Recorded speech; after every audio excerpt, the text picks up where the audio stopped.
Assalamualaikum warahmatullahi wabarakatuh. Nama saya Mahesa Kale, NIM 501293016. Di sini saya akan mempresentasikan tentang diskusi 4. Siapa tokoh lain yang berperan dalam penemuan geometri Thales beserta kontribusinya?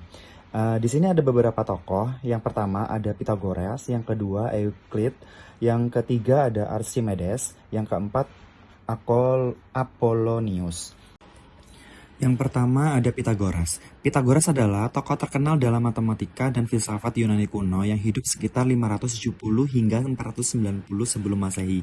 Ia paling dikenal karena kontribusinya dalam geometri, terutama teorema Pythagoras yang menyatakan bahwa dalam segitiga siku-siku, kuadrat panjang sisi miring sama dengan jumlah kuadrat panjang kedua sisi lainnya.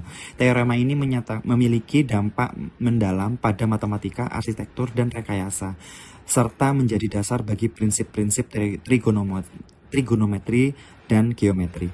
Kontribusi lain yaitu sifat jumlah sudut segitiga dan teorema sudut poligon. Yang kedua ada Euclid. Sering disebut sebagai bapak geometri, adalah matematikawan Yunani kuno yang hidup sekitar 300 sebelum Masehi. Ia dikenal sebagai bapak geometri karena bukunya yang berjudul Elemen, yang dianggap sebagai salah satu buku teks matematika paling penting sepanjang sejarah. Kemudian di sini saya menemukan ada beberapa kontribusi. Yang pertama karya utamanya yaitu The Element 13 buku tentang geometri, teori proporsi, dan teori bilangan. Kemudian yang kedua adalah metode deduktif. Memperkenalkan metode deduktif menekankan alasan logis di atas pengukuran empiris. Kemudian yang ketiga ada aksioma dan definisi. Memulai The Elements dengan 23 definisi titik garis lurus, sudut, dan lingkaran.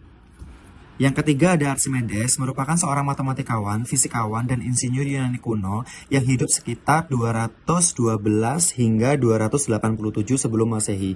Ia juga dikenal sebagai seorang insinyur hebat yang mampu mengaplikasikan konsep-konsep matematikanya dalam bentuk inovasi praktis seperti skrup Archimedes dan cakar Archimedes. Kemudian ada kontribusi lain. Yang pertama ada teori exhaustion, mengembangkan metode untuk mendekati nilai-nilai matematika seperti pi dengan akurasi tinggi. Kemudian ada karya-karya matematika yang lain. Yang pertama ada menghitung luas permukaan dan volume benda. Kemudian membuktikan luas lingkaran sama dengan pi kali jari-jari pangkat 2. Kemudian yang terakhir ada Apollonius of Perga. Apollonius lahir sekitar tahun 262 sebelum Masehi di Perga, Asia Kecil. Ia belajar di bawah bimbingan para pengikut Euclid di Alexandria sebelum mengajar di Pergamon. Ia dikenal sebagai sang ahli kurva konik. Kemudian ada beberapa kontribusi. Yang pertama ada karya utamanya yaitu Conics, mengenalkan teori mengenai kerucut, memperkenalkan istilah parabola, hiperbola, dan elips.